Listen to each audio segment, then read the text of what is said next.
Loyalty शादी के लिए शायद ये सबसे ज़्यादा ज़रूरी होता है। लेकिन आज इस वीडियो में मैं आपको कुछ ऐसे हस्बैंड के बारे में बताऊंगी, 5 टाइप्स ऑफ हस्बैंड जो कभी भी शादी में लॉयल नहीं हो सकते। तो वीडियो को लास्ट तक देखना है, कोई भी पार्ट मिस नहीं करना है, क्योंकि जो 5th नंबर के हस्बैंड है वो शादी के लिए सबसे ज़्यादा खतरनाक होते हैं। तो आइए विदाउट एनी डिले वीडियो को स्टार्ट करते हैं।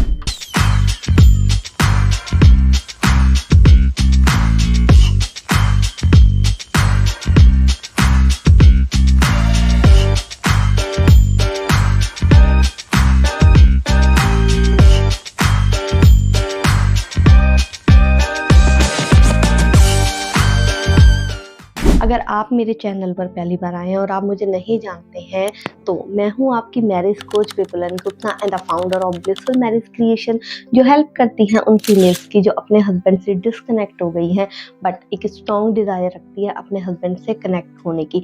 मैं अपने BMC प्रोग्राम के थ्रू उनकी हेल्प करती हूँ हस्बैंड से रिकनेक्ट करने में, only and only in 90 days. तो आइए बात करते हैं 5 टाइप के हस्बैंड जो कभी भी अपनी मैरिज में लॉयल नहीं होते। Number 1 type is flirty type. ये हस्बैंड फ्लर्ट करने में कभी भी चूकते नहीं हैं, चाहे इनकी कलीग हो, चाहे इनकी पड़ोसन हो, चाहे इनके यहाँ मेहमान आए हो, चाहे वो इनकी फ्रेंड हो, ये फ्लर्ट करने में कहीं भी मिस नहीं करते। ये अपनी पर्सनैलिटी को इतना चार्मिंग मानते हैं और फ्लर्ट करने को बहुत ही नॉर्मल मानते हैं। इनके लिए ये फ्लर्ट करना बहुत नॉर्मल होता है, बट ये नहीं देख पाते कि कहीं ना कहीं ये मैरिज के लिए डेंजरस होता है और पार्टनर को इससे गलत मैसेज मिलता है और वो हर्ट हो जाता है। तो अगर आप अपनी मैरिज में देख रहे हैं कि आपके हस्बैंड इस टाइप से फ्लर्ट करते हैं, तो this is the red flag. Second type के हस्बैंड होते हैं ईगो सेंट्रिक।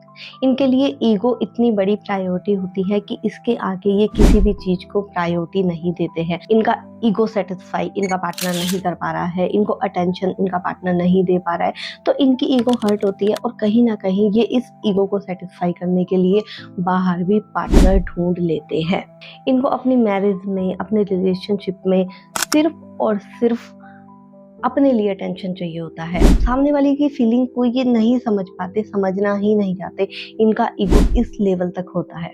तो अगर आपकी मैरिज में आपके हस्बैंड सिर्फ और सिर्फ अपनी ही नीड को प्रायोरिटाइज करते हैं, उसको ही ऊपर रखते हैं, आपकी नीड को अनदेखा करते हैं, तो ये अगेन एक रेड फ्लैग है। थर्ड टाइप के जो हस्बैंड होते हैं वो होते हैं थ्रिल सीकर। अगर आपकी लाइफ में या फिर उनकी लाइफ में एक बोरिंग रूटीन बन गया है, घर से ऑफिस, ऑफिस से घर, कुछ नया नहीं है, कुछ एक्साइटमेंट नहीं है, तो ये लोग बहुत जल्दी बोर हो जाते हैं। इन्हें नए नए लोगों से मिलना, नए नए लोगों से बात करना, पार्टी करना, एक्साइटमेंट डिस्कवर, खोज करना, ये चीज़ें बहुत ज़्यादा पसंद होती हैं। और जब भी इनको लगता है कि इनकी लाइफ बोरिंग हो रही है, एक्साइटमेंट खत्म हो गया है, तो वहाँ पर ये बाउंड्री तोड़ देते हैं और इस एक्साइटमेंट के लिए वो कहीं ना कहीं बाहर भी सर्च करने लगते हैं।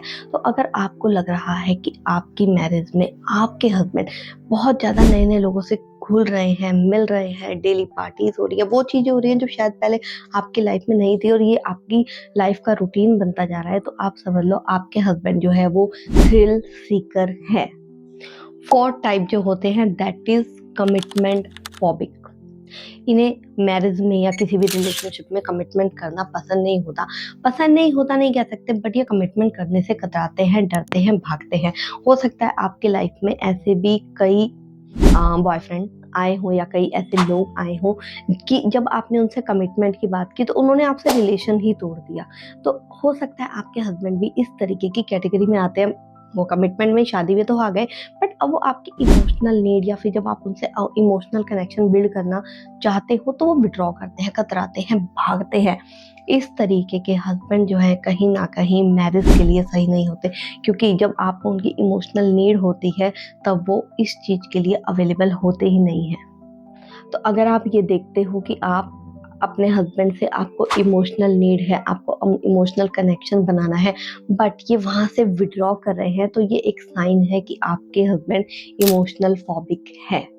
The fifth one and the most dangerous habitual cheater. Cheating करना इनके ब्लड में होता है। आप कितना ही अच्छा शादी में कर रहे हो, आप कितना ही इनके लिए सैक्रिफाइस कर रहे हो, आप कितना ही घर को मेंटेन करके चल रहे हो, अपने हस्बैंड को समझ के चल रहे हो, चीटिंग इनकी हैबिट बन जाती है और ये इस हैबिट को चेंज नहीं करते।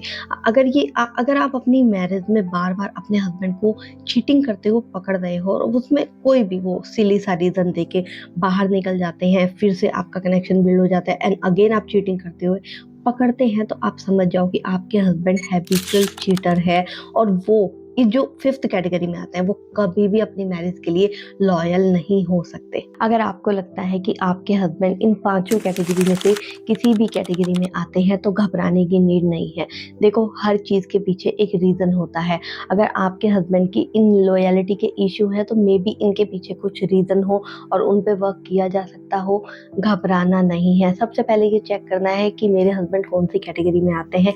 सेकंड ये देखना है कि इसके लिए मैं क्या कर सकती हूँ। इफ यू वांट कि मैं आपके लिए सॉल्यूशन की भी एक वीडियो बनाऊँ, एट दैट टाइम आप कमेंट बॉक्स में जाके मुझे ये बताओगे कि आपके हस्बैंड कौन से टाइप में आते हैं, सो दैट मैं आपके लिए वीडियो बना पाऊँ। अगर आप मेरी बीएमसी कम्युनिटी का हिस्सा नहीं हैं, तो आपको चैनल को सब्सक्राइब करना है और मेरी बीएमसी कम्युनिटी का, बीएमसी फैमिली का हिस्सा बनना है। बेल आइकन को प्रेस करना बिल्कुल भी नहीं भूलना है, क्योंकि जो भी लेटेस्ट वीडियो आएगी उसका सबसे पहले अपडेट आपको आना चाहिए और आपको इसको मिस नहीं करना है।